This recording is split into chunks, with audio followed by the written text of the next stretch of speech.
జై శ్రీకృష్ణ. అష్టాదశ శక్తిపీఠాలు. మన హైందవులు పార్వతీదేవిని ఆరాధించే దేవాలయాలలో పురాణగాథలు, ఆచారాల పరంగా ఎంతో ప్రాధాన్యత సంతరించుకుని ఉన్నది. కొన్ని స్థలాలను శక్తిపీఠాలు అంటారు. ఈ శక్తిపీఠాలను గుర్తించడానికి ఎటువంటి ఇతిహాస ఆధారాలు లేవు. పురాణాలు, శాసనాల ఆధారముగా ఈ శక్తిపీఠాలని గుర్తించగలిగారు.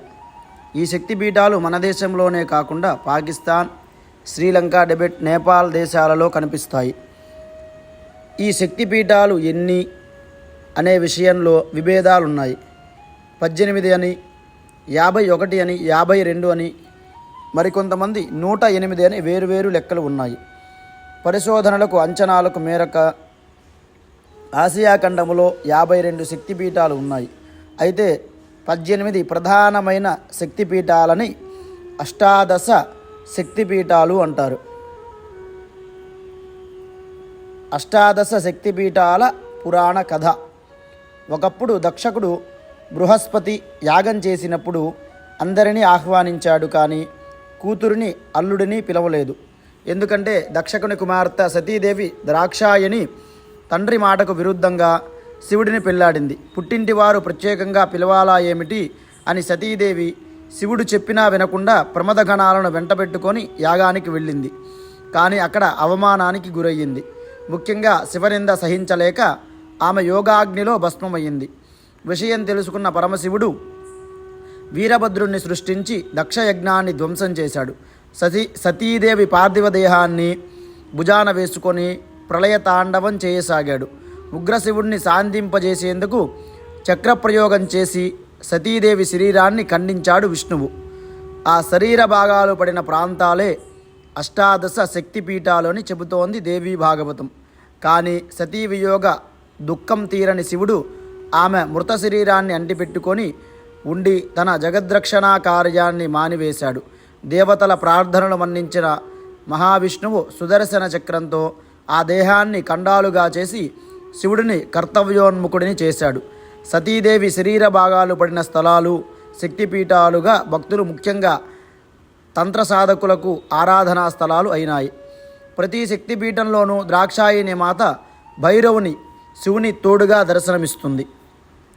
అష్టాదశ శక్తిపీఠాలు ఏవి అనే విషయానికి ప్రామాణికంగా చెప్పబడే ప్రార్థనా శ్లోకం. ఈ శ్లోకాన్ని మీకు కింద డిస్క్రిప్షన్లో ఇస్తాను, అది మీరు అక్కడ చదువుకోవచ్చు. ఆదిశంకరాచార్యుల వారు చెప్పిన శ్లోకాన్నే అష్టాదశ శక్తిపీఠాల విషయంలోనూ ప్రామాణికంగా తీసుకుంటారు. ఆదిశంకరులు ఈ 18 క్షేత్రాలను దర్శించి శ్రీచక్ర ప్రతిష్ఠ చేశారని ప్రతీత. వీటిలో 4 శక్తిపీఠాలు, 3 శక్తిపీఠాలు ఆంధ్రప్రదేశ్లోను, 4వ శక్తిపీఠం తెలంగాణలోనూ ఉండడం విశేషం. శ్రీశైలం, అలంపురం, పిఠాపురం, ద్రాక్షారామం మిగిలిన వాటిలో 12 దేశాల్లోని వివిధ రాష్ట్రాల్లో ఉండగా దేశం వెలుపల కూడా మరో 2 శక్తిపీఠాలున్నాయని, అందులో ఒకటి శ్రీలంకలోను, మరొకటి ప్రస్తుత పాక్ ఆక్రమిత కాశ్మీర్లోనూ ఉంది. ఈ 18 శక్తిపీఠాల్లో 3 గయా క్షేత్రాలు, గయా, శిరోగయ, పిఠాపురం, పాదగయ, జాజ్పూర్, నాభిగయ 2 జ్యోతిర్లింగ క్షేత్రాలు, శ్రీశైలము, ఉజ్జయిని ఉండడం మరో విశేషం. ఒకటి శాంకరీదేవి, లంకాయాం శాంకరీదేవి అంటారు. మునులు, ఋషులు లెక్కల ప్రకారం ఈ క్షేత్రం శ్రీలంకలో కాదు, భూమధ్య రేఖకు 0 డిగ్రీల వద్ద ఉండేదట ఒకప్పుడు. ప్రస్తుతం ట్రిమ్కోమలి శ్రీలంకలోని ఒక కొండపై ఉండి శిథిల ఆలయాన్నే శాంకరీదేవి కొలువైన చోటుగా భావిస్తున్నారు. ప్రస్తుతం అక్కడ ఆ శిథిలాలయం కూడా లేదు. 17వ శతాబ్దంలో పోర్చుగీసు వారు దండయాత్ర చేసి ఈ గుడిని కూలగొట్టేశారని చరిత్ర ఆధారాలు బట్టి తెలుస్తుంది. ప్రస్తుతం అక్కడ స్తంభం మాత్రమే ఉంటుంది. 2 కామాక్షి, సతీదేవి వీపు భాగం పడినట్టుగా చెప్పే చోటు కాంచీపురం. ఇక్కడ అమ్మవారు కామాక్షిదేవిగా కొలువై ఉంది. పాశాంకుశాలు, చెరుకుగడ, భుజంపై చిలుకతో పద్మాసన స్థితి కొలువుండే ఈ అమ్మవారిని పూజిస్తే సకల సిరి సంపదలు కలుగుతాయని ప్రతీత. స్థల పురాణం ప్రకారం మహిషాసురుని సంహరించిన చాముండేశ్వరీదేవి ఆ పాపాన్ని తొలగించుకునేందుకు ఏం చేయాలని శివుణ్ణి అడగ్గా నేటి కంచి ప్రాంతంలో అన్నపూర్ణగా వెలిసి అన్నదానంతో ఆ పాపాన్ని తొలగించుకోమని చెప్పాడట. అలా ఆ దేవి కంచిలో తొలిసారి అడుగుపెట్టిన చోట అమ్మవారిని ఆదిపీఠ పరమేశ్వరిగా కొలుస్తారు భక్తులు. ఆ అమ్మవారు ఇసుకతో శివలింగాన్ని తయారు చేసి అర్చించి ఆ పుణ్యంతో కామాక్షిదేవిగా అవతరించి శివుణ్ణి వివాహం చేసుకుందని ప్రతీతి. ఈ నేపథ్యంలో ఆదిపీఠ పరమేశ్వరి ఆలయాన్ని ఆదిపరాశక్తి యోగపీఠంగాను, కామాక్షిదేవి ఆలయాన్ని భోగపీఠంగాను భావిస్తారు భక్తులు.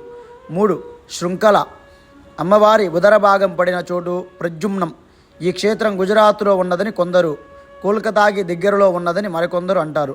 గుజరాత్లోని రాజ్కోట్ సమీపాన ఉన్న సురేంద్రనగర్లో కొలువయ్యున్న చోటిల్లా మాతను అక్కడి వారు శృంఖలాదేవిగా భావిస్తారు.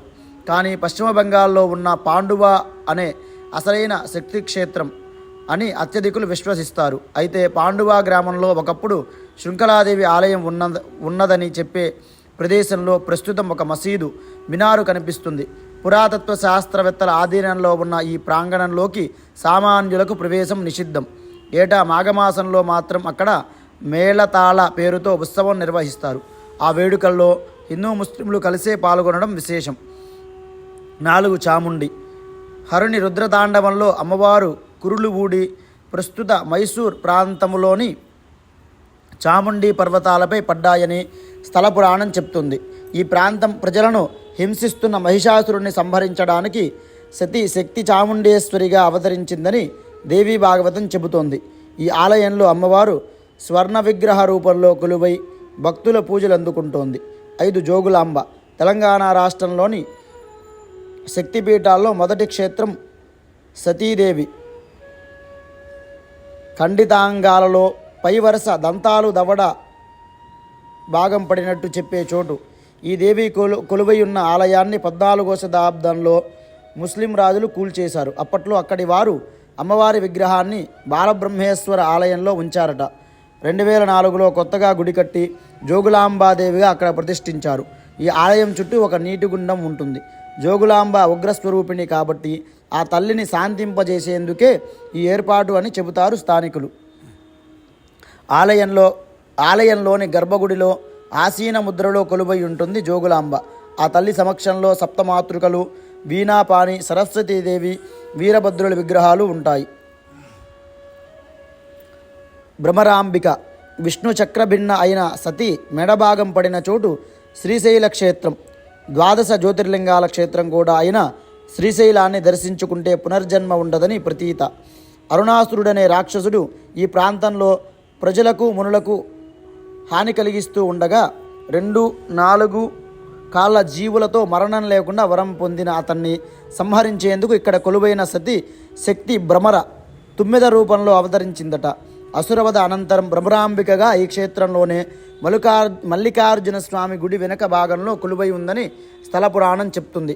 శంకరాచార్యుల వారు ఈ క్షేత్రానికి వచ్చి అమ్మవారిని దర్శించుకొని శ్రీచక్ర ప్రతిష్టాపన చేసి భ్రమరాంబిక అష్టకాన్ని రచించారని, శ్రీశైల క్షేత్రంలోనే ఆయన సౌందర్య లహరి కూడా రచించారని చెబుతారు. 7. మహాలక్ష్మి రజోగుణ సంపన్నురాలైన ఆదిపరాశక్తి అంబాబాయిగా కొల్హాపూర్ క్షేత్రంలో కొలువై ఉందని ప్రతీత. ఇక్కడ సతీదేవి నేత్రాలు పడ్డాయని చెబుతారు. కొల్హాపూర్ వాసులు ఈ అమ్మవారిని భవానీమాతగా గాను, కరవీర నివాసిగా గాను కొలుస్తారు. కొల్హాపురి మహాలక్ష్మి విగ్రహం ఒక ప్రశస్తమైన మణిశిల. అమ్మవారి తలపై ఆదిశేషుడు తన 5 పడగలతో ఛత్రం పడుతున్నట్టుగా ఉంటాడు. నల్లని ముఖంతో దివ్యాభరణాలతో వెలిగిపోయే ఈ దేవిని చూడడానికి 2 కన్నులు సరిపోవంటారు భక్తులు. మహాప్రళయ కాలంలో కూడా లక్ష్మీదేవి ఈ క్షేత్రాన్ని వీడదని పురాణ ప్రతీత. అందుకే కొల్హాపూర్ని అవిముక్త క్షేత్రంగాను వ్యవహరిస్తారు. 8. ఏకవీరాదేవి మహారాష్ట్రలోని నాందేడ్ సమీపంలో మాహోర్ క్షేత్రంలో వెలిసిన తల్లి ఏకవీరాదేవి దత్తాత్రేయుని జన్మస్థలం కూడా ఇదేనని నమ్మిక. దక్షయజ్ఞంలో తనువు చాలించిన పార్వతీదేవి కుడి చేయి ఇక్కడ పడి ఏకవీరాదేవిగా భక్తుల పూజలు అందుకుంటోందని చెబుతారు. ఈ క్షేత్రంలో 3 కొండలుంటాయి. అందులో ఒకదానిపై దత్తాత్రేయుని తల్లిదండ్రులైన అత్రి మహర్షి అనసూయాదేవిని ప్రతిష్ఠించారు. మరో కొండపై దత్తాత్రేయుడి ఆలయం ఉంటుంది. మరో కొండపై రేణుకాదేవి కొలువయ్యుంది. అయితే ఈ రేణుకాదేవినే ఏకవీరాదేవిగా పొరపడతారు బయట నుంచి వచ్చే భక్తులు. అసలైన ఆలయం మాహోర్కి 15 కిలోమీటర్ల దూరంలో ఉంటుంది. ఆ గుడిలో పెద్ద పెద్ద కన్నులతో గర్భగుడి పైకప్పున తాకేంత భారీగా ఉండే శిరోభాగం మాత్రమే ఉంటుంది. ఆ తల్లినే ఏకవీరాదేవిగా కొలుస్తారు. జై శ్రీకృష్ణ. మిగతా శక్తిపీఠాల గురించి వచ్చే పార్ట్లో తెలుసుకుందాం. అలాగే మా ఛానల్లో వీడియోస్ కనుక మీకు నచ్చినట్లయితే మా ఛానల్ని సబ్స్క్రైబ్ చేసుకోండి. మరింత ఆధ్యాత్మిక సమాచారం కోసం మా ఛానల్ని లైక్ చేయండి.